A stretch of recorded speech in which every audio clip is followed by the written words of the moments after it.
স্পেনের প্রেসিডেন্ট বলে, আমি মেসিকে অনেক ভালোবাসি, কারণ আমি মেসির খেলা পছন্দ করি এবং মেসিকে আমার দেশ থেকে খেলার জন্য 2006 সালে প্রস্তাব দিয়েছিলাম, কিন্তু মেসি শুনে নেই। মেসি বলেছে, আমি আমার মাতৃভূমি থেকেই খেলবো, আর্জেন্টিনা টিম থেকে। এবং মেসি সেই আর্জেন্টিনা টিম থেকেই সে খেললো। কিন্তু মেসি বড় হয়েছে সেই স্পেন দেশে, এবং মেসি চিকিৎসা হয়েছে সেই স্পেন দেশে, এবং মেসি সিটিজেন সেই স্পেন দেশে, এবং মেসি যেটা ফেভারিট খেলা সেও স্পেন দেশে।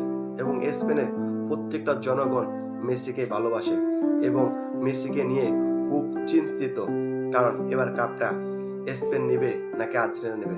স্পেনের প্রেসিডেন্ট বলে, যদি মেসি আমার দেশে হতো তাহলে খুব ভালো হতো, আমরা খুব টেনশন করতাম না, কিন্তু মাতৃভূমি আমাদের, কি করব, আমাদের দেশ স্পেন কাপ নেব সেটা আমরা চাই, এবং মেসি যে না হারুক সেটাও চাই, কিন্তু করা কিছু নেই, আমরা চাই সবসময় আমার দেশ নেব। কেন, বিশ্বকাপটি হলো একটু গৌরবের, একটি শান্তি এবং একটি নিঃশ্বাস, যা বোঝানো যাবে না। তার জন্য আমরা চাই যে স্পেন কাপ নেব।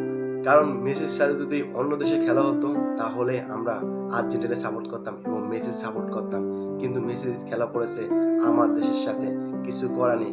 এখন আমার মাতৃভূমি দেশকে দেখতে হবে, করা কিছু নেই। তার জন্য মেসির শুভকামনা রইল, কারণ 39 বছর বয়সে মেসি যে পারফরমেন্স, যে স্কিল দেখেছে, তা দেখে এখনো আমরা মুগ্ধ, তা ভোলার মতন না। তার জন্য মেসিকে বলা হয়, মেসি একটু ভদ্রমানের খেলোয়াড়, যার সাথে কোনো প্লেয়ারের তুলনা করা যায় না। সে কখনো কোনো প্লেয়ারকে শুধু শুধু ফাউল বা কোনো ধাক্কা কখনো কিছুই মারে না। সে যখন একটু বেশি ব্যথা পায় বা বিরক্ত হয় তখন একটা কথা বলে। মেসি শুধু শুধু মানুষের সাথে ঝগড়া করে না, মেসির এটা গুণ।